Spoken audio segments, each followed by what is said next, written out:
Once upon a time, there was a poor young man who had a piece of agricultural land. This piece of land was located next to an abandoned castle, a castle that no one dared to approach, because scary stories of the events that happened in this castle were spread among the people. In the middle of this mansion, there was a big side tree with thick branches. One day, the young man decided to enter the castle. He climbed the castle wall and threw himself into the castle. To enter the entrance of the mansion, he had to pass under the tree near the middle of the mansion. When he reached under that tree, he suddenly felt the weight of 2 feet on his shoulders. Those 2 feet exerted so much force on his shoulders that he finally fell to the ground. But that strange force did not stop. He threw the young man on his back with one movement. The young man saw a creature with long legs. His face was like a human, but black and scary. His legs were several times as long as human legs. He was sitting among the branches of a tree, and with his long legs he pulled the young man to this. He was jumping from side to side. As young as he wanted to run away, he was knocked to the ground by the kick of that creature's foot. The young man's efforts were in vain. Finally, due to the kicks of that man, he lost consciousness.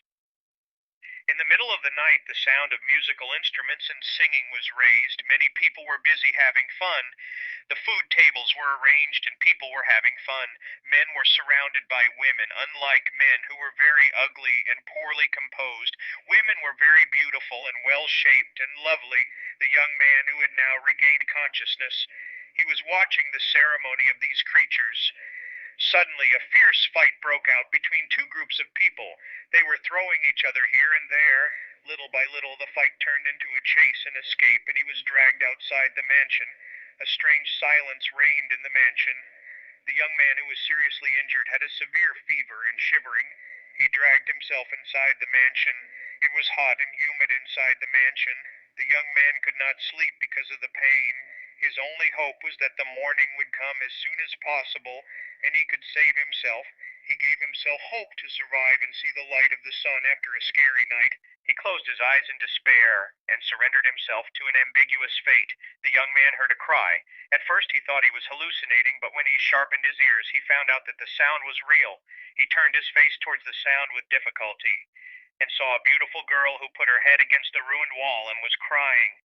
A young man with a trembling voice. He asked that girl for help. The beautiful girl wiped her tears and happily went to the young man. Her bright face dazzled the young man's eyes. The young man asked him, "Who are you?" The girl answered, "I am a fairy who was supposed to have a wedding tonight, but there was a fight between two tribes, and my wedding was ruined, and I took refuge in this ruin out of sadness, and I decided to live alone for the rest of my life." The girl asked the young man who you are. The young man said, "I am a farmer, and my land is next to this mansion. I entered this mansion today out of curiosity, and with the strong blows of the guard of the mansion, I fell like this." "Are you willing to help me?" Perry said. "I will help you on two conditions.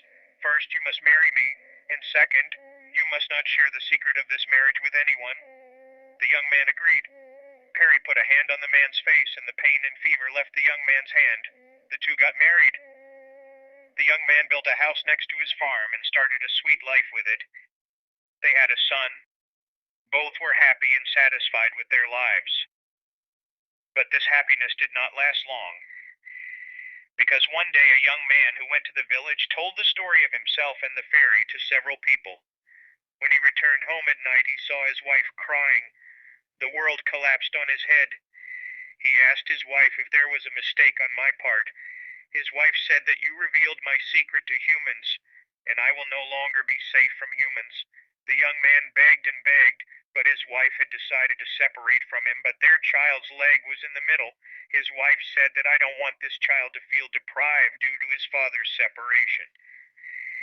So there are no more than two ways. Either we divide the child in half, one half is mine, and the other half is yours, or you come with me forever among the elves and fairies, and live with us.